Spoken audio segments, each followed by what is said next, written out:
ठाकुर जी अपने भक्तों के लिए क्या कर सकते हैं, इसकी कल्पना भी हम नहीं कर सकते। ये प्रसंग सुनिए, मैं सच कह रहा हूं, दिमाग हिल जाएगा। आंखें बंद करके सुनिएगा और जो भी अनुभूति आपको हो उस अनुभूति को कमेंट में लिखिएगा। हरे कृष्ण दोस्तों, मैं हूं अनुज शर्मा। महाराष्ट्र में एक जगह कृष्णा नदी है। कृष्णा नदी के किनारे कन्हाड़ गांव है। वहां रहती थी सखूबाई। सखूबाई जो है एक ब्राह्मण परिवार में थी, वहां की वधू थी। परिवार में उनके पति थे, सास ससुर थे। विट्ठल भगवान की अनन्य भक्त, भगवान श्री कृष्ण की अनन्य भक्त। पूरी जिंदगी सिर्फ एक ही नाम लिया था, विट्ठल विट्ठल विट्ठल विट्ठल विट्ठल विट्ठल। बेहद प्रेम करती थी भगवान कृष्ण से, लेकिन स्थिति बिल्कुल भी अनुरूप नहीं थी। सास ससुर इतना प्रताड़ित करते थे जिसकी कोई हद नहीं। पति मारता पीटता था, गालियां देता था। उसकी भक्ति से किसी को कोई लेना देना नहीं था। इतने कष्ट में रहते हुए भी सखूबाई सारे काम करती थी मुस्कुराते हुए, भगवान विट्ठल का नाम लेते हुए, ठाकुर जी का नाम लेते हुए। भगवान श्री कृष्ण ने गीता के 12वें अध्याय में कहा है कि समभाव में रहिए। मेरे जो सच्चे भक्त होते हैं वो सुख और दुख की परवाह नहीं करते, मुझ पर पूरा विश्वास रखते हैं। चाहे सुख हो या दुख हो, उनका एक ही भाव रहता है। तो समभाव में रहिए। तो सखूबाई समभाव में रहती थी, किसी सुख की किसी दुख की कोई परवाह नहीं। एक दिन कृष्णा नदी पर जल भरने गई। उसने देखा कि लोग पताकाएं लेकर जा रहे हैं, पैरों में घुंघरू बंधे हुए हैं, नृत्य कर रहे हैं। पूछा कहां जा रहे हैं सब, तो पता लगा आषाढ़ शुक्ल की एकादशी। सब पंढरपुर जा रहे हैं पंडरीनाथ भगवान के दर्शन करने के। सखूबाई को लगा कि मुझे भी जाना है, मुझे भी भगवान के दर्शन करने हैं। सखूबाई का तो जन्म से यही सपना था, भगवान के पास जाना है, उनके दर्शन करने, उनसे मिलना है। तो एक पड़ोसन को बोली कि मैं भी जा रही हूं पंढरपुर, घर पर बोल देना। और बिना घर पर बोले निकल ली वहां से पंढरपुर के लिए उस मंडली के साथ। जब पड़ोसन ने घर बताया, पति को पता चला, सास ससुर को पता चला, तीनों मिलकर आए उसे ढूंढने के लिए। रास्ते में मिली सखूबाई मंडली के साथ, वहां से पीटते हुए घर लाए। बहुत मारा, बहुत गालियां दी, लात घूसे, सब कुछ, बहुत प्रताड़ित किया। ऐसा ही परिवार था वो। उसके बाद उन्होंने फैसला लिया कि 15 दिन का ये मेला है, जब तक ये मेला खत्म नहीं होगा पंढरपुर का, तब तक सखूबाई को घर में खंबे से बांध कर रखेंगे, छोड़ेंगे नहीं इसे, नहीं तो ये फिर भाग जाएगी। और सखूबाई को घर में बांध दिया। सखूबाई को जब बांध दिया तो उसे बंधने का दुख नहीं था, इन लोगों ने प्रताड़ित किया उस बात का भी दुख नहीं था। दुख इस बात का था कि पंढरपुर नहीं जा पाई, पंडरीनाथ के दर्शन नहीं कर पाई, मेरे ईश्वर से नहीं मिल पाई। उस दुख में रोने लगी, भगवान से कहने लगी कि प्रभु, पूरा जीवन निकल गया, आपसे कभी कुछ नहीं मांगा। सबका काम करती हूं, मुस्कुराते हुए आपका नाम लेती हूं, कभी दुखी नहीं होती। जैसा तूने दिया वैसा सहन किया, क्योंकि मुझे लगता है जो कुछ है वो सब तेरा ही है, चाहे वो सुख हो चाहे दुख हो। लेकिन आज इस बात का दुख है मुझे। क्या इतना भी मेरे हिस्से में नहीं था कि मैं आपके दर्शन कर पाऊं, आपसे मिल पाऊं, आपको देख पाऊं। पहली बार कोई इच्छा जागृत हुई थी, पहली बार आ रही थी, और वहां से उल्टा खींच लाए ये लोग। क्या इतना भी मेरे हिस्से में नहीं है? ये प्रार्थना इधर कर रही थी सखूबाई, और उधर बैकुंठ में भगवान श्री कृष्ण अपनी भक्त की प्रार्थना से उसके दुख से विचलित हो रहे थे। जब किसी सच्चे भक्त पर दुख आता है तो बैकुंठ छोड़कर आते हैं कृष्ण।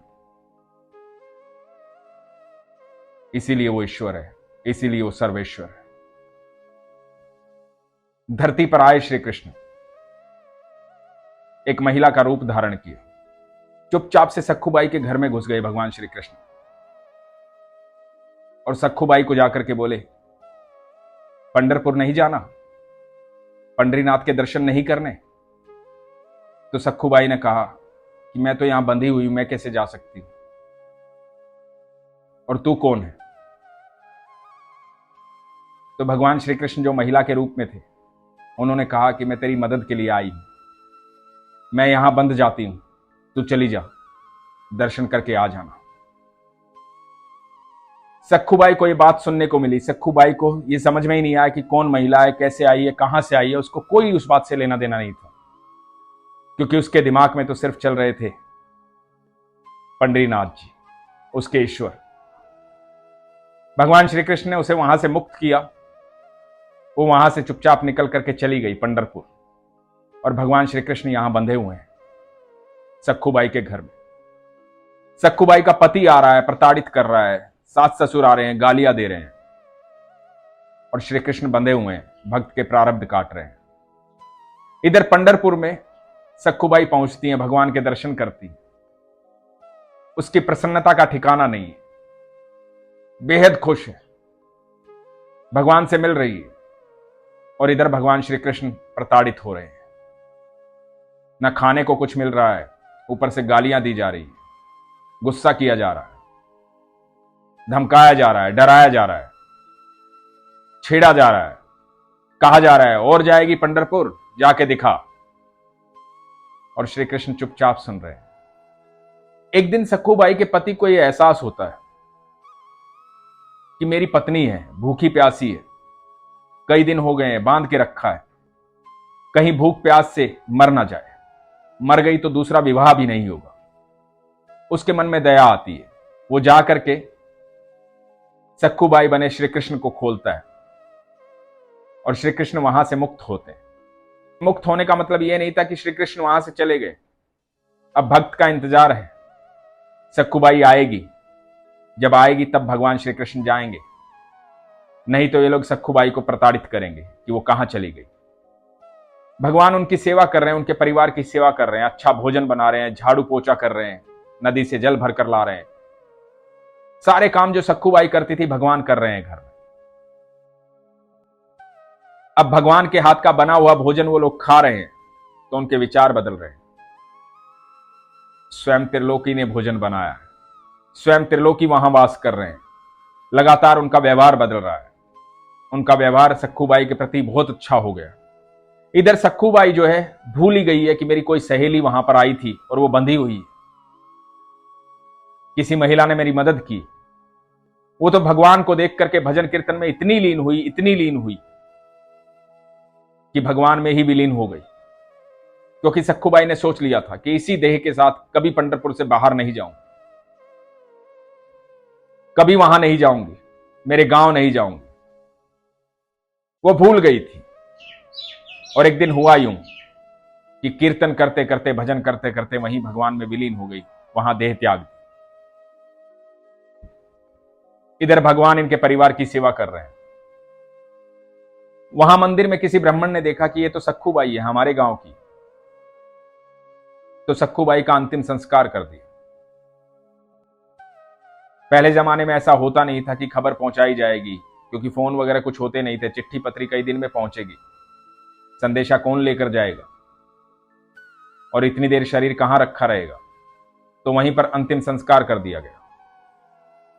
उधर बैकुंठ में मां रुक्मणी ये सब देख रही है कि भगवान श्री कृष्ण उसके परिवार की सेवा कर रहे हैं, और इधर सखूबाई का अंतिम संस्कार हो रहा है। मां रुक्मणी बैकुंठ से आती, शमशान पहुंचती।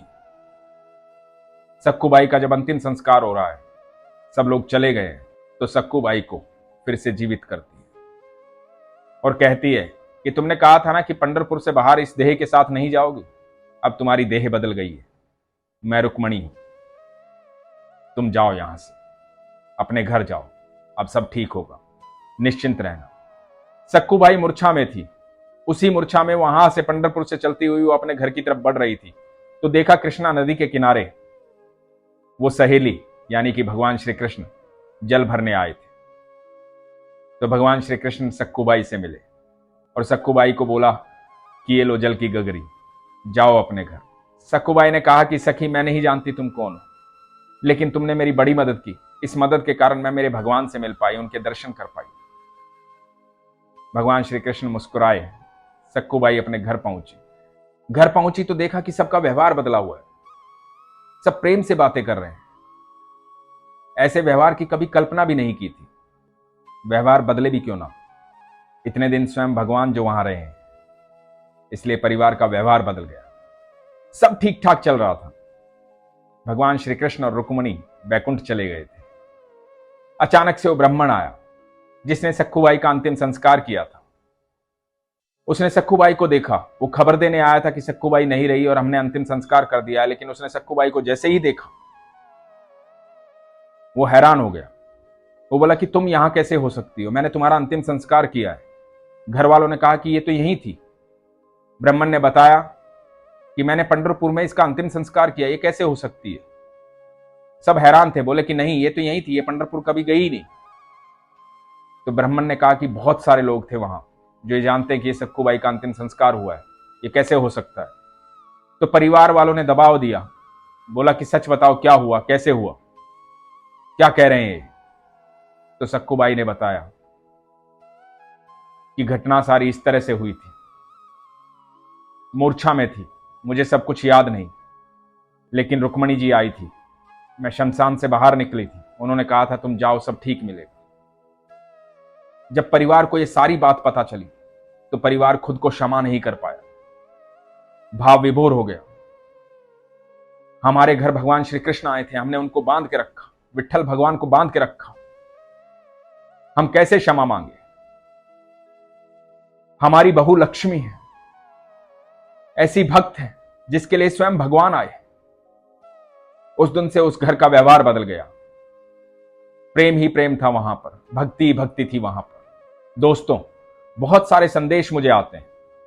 लोग कहते हैं कि मेरे घर में लोग नॉनवेज खाते हैं, मैं नहीं खाता या मैं नहीं खाती, तो मैं क्या करूं, मैं कैसे लड्डू गोपाल की सेवा करूं, मैं भगवान की कैसे सेवा करूं।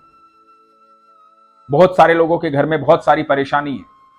किसी की सास नहीं मानती, किसी का ससुर नहीं मानता, किसी के पति नहीं मानते, कोई भगवान को मानता है, कोई नहीं मानता। आप यकीन मानना, ऐसी परिस्थिति में भी आपका विश्वास यदि कमजोर नहीं होता है तो स्वयं भगवान आपके पास मिलने आते हैं और आपकी रक्षा करते हैं, आपके साथ रहते हैं। यह विश्वास हमेशा बनाए रखना। भक्त प्रहलाद के घर में भी यही परिस्थिति थी और सखूबाई के घर में भी यही परिस्थिति थी। जब परिस्थितियां आपके अनुकूल ना हो, उसके बाद भी आपका विश्वास ना डगमगाए, तो सोचना कि साक्षात श्री कृष्ण ने आपको चुना है। भगवान श्री कृष्ण आपके साथ हैं। आपके प्रारब्ध जल्द खत्म हो जाएंगे और वो आपके प्रारब्ध में आपका साथ देंगे। इसलिए हमेशा कहता हूं, अपने विश्वास को मजबूत रखो, अपना ख्याल रखो। हरे कृष्ण।